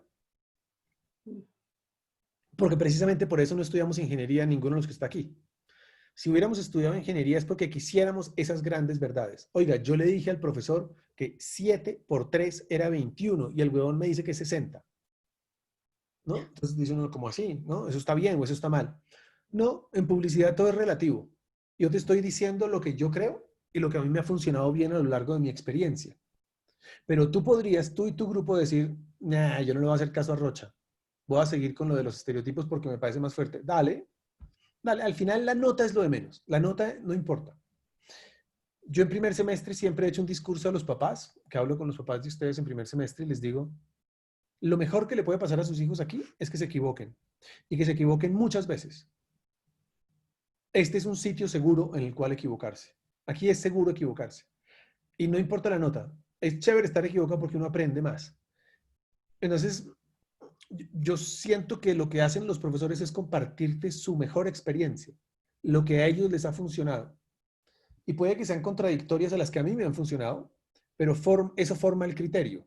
¿Sí? Eso forma tu criterio y el de tu grupo. Entonces, por eso te digo, te invito a que oigas lo que yo te acabo de decir, a que oigas lo que te dice tu profesor y a que tú tomes una decisión consciente con tu grupo de lo que ustedes creen que es mejor. Vale, listo, profe, muchas gracias. Listo, Juan. ¿Estamos? Sí, No han bien. comido, yo no he comido nada, estaba tomando cerveza y por eso quitaba la luz de vez en cuando, pero no, salud, pero ya no. Salud. Bueno, muchachos, Muchas gracias, Juan. bueno, es importante que sepan, yo no sé si Gracias. vieron las políticas de la Universidad de Precios para el próximo semestre. Esto no es para hacer publicidad, ¿ok? Pero estamos obligados a comunicarles a todos que se tomaron una serie de decisiones con respecto al próximo semestre que me parece importante que sepan.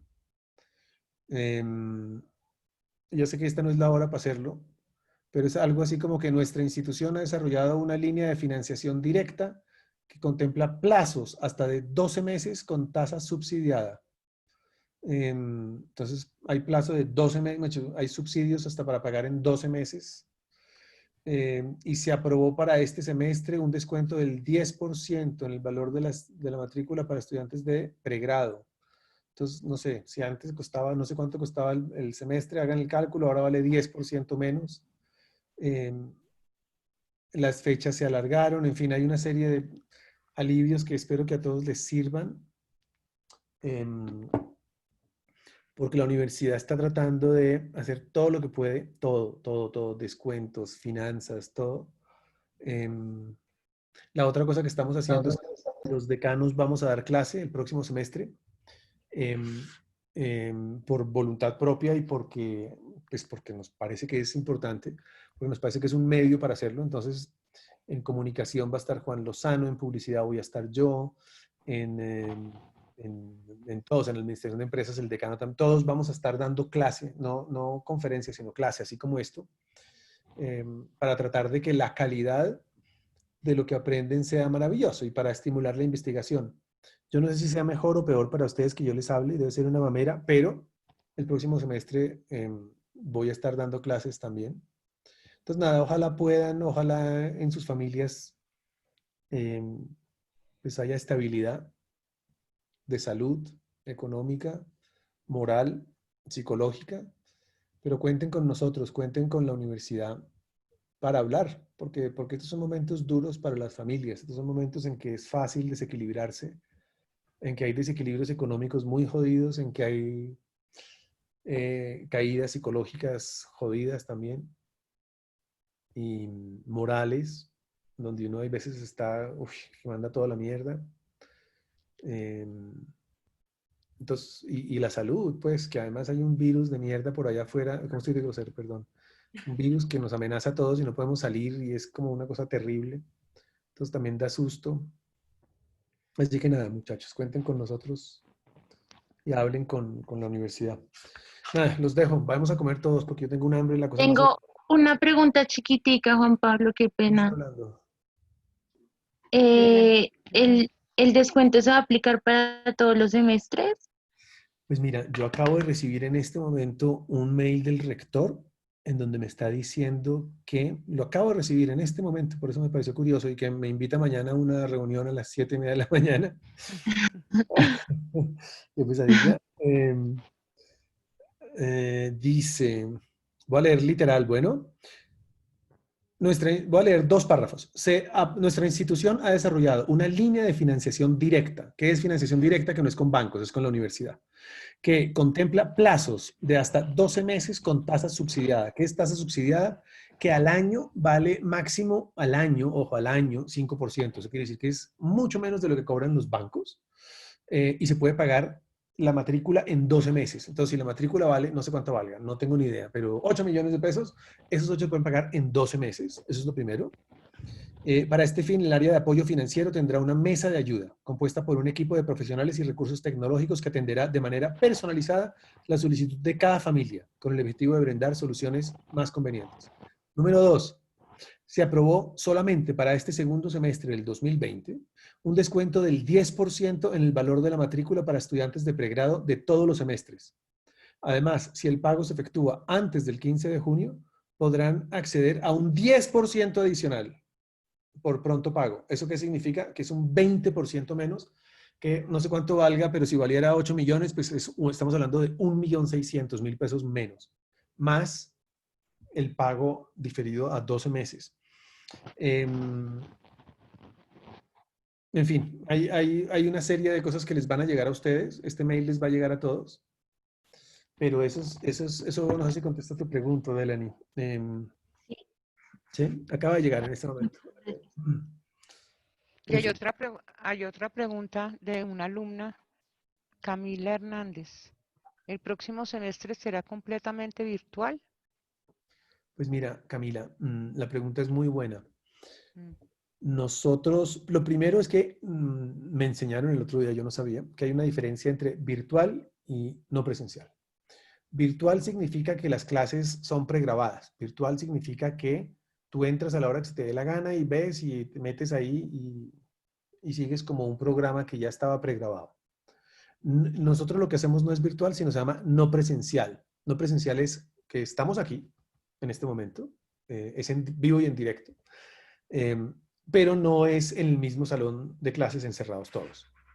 Y lo dicen porque, según entiendo, Harvard establece esa diferencia porque dicen, cuando es virtual es mucho más barato, cuando es no presencial es más caro, pues porque estamos presentes los profesores. Nosotros estuvimos en la universidad presencialmente en una reunión hace unos pocos días, cosa que me pareció muy raro,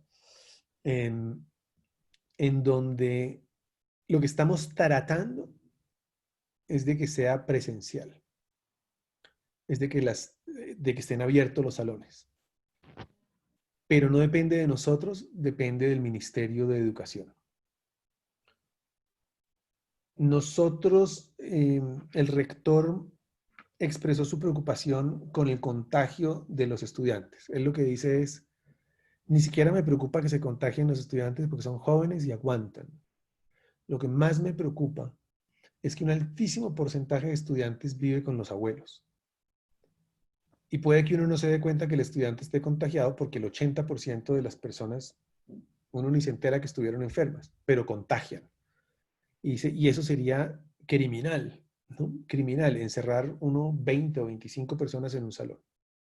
Entonces, en caso de que pudiera llegar a ser presencial, si el gobierno nacional nos lo permite, porque es si el gobierno nacional lo permite, vamos a hacerlo y vamos a hacer clases de máximo 15 personas para tener suficiente espacio, para estar espaciados, lo cual significa un esfuerzo en profesores gigante, pero no nos importa y estamos dispuestos a hacerlo.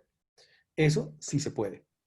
No vamos a saltarnos la ley. Entonces, si la ley dice las instituciones de educación superior pueden hacer cosas presenciales, vamos a cumplir la ley.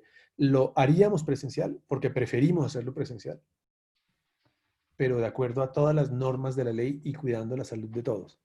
Es probable que exijan que sea con mascarillas, con guantes, ¿no? Así que lo haríamos. Entonces, en este momento no te puedo decir porque el gobierno no se ha manifestado, pero si pudiéramos hacerlo presencial, lo haríamos presencial. Listo. Bueno, allá Cami puso que muchas gracias. Bueno, Sí. gracias a todos de nuevo. A ustedes, El muchas jueves, gracias. les recomiendo mucho el jueves, no solamente ustedes, sino sus amigos, para ver a Diana Triana. Se lo recomiendo realmente. Llamen a todos los publicistas que quieran y a todos los amigos. Es una niña espectacular, es una mujer maravillosa. Ok, Bueno, Chao a todos, que estén bien. chao, descansen. Chao. Chao. Buenas noches. Gracias. Muchísimas gracias. Gracias. Chao, Juan. Adiós.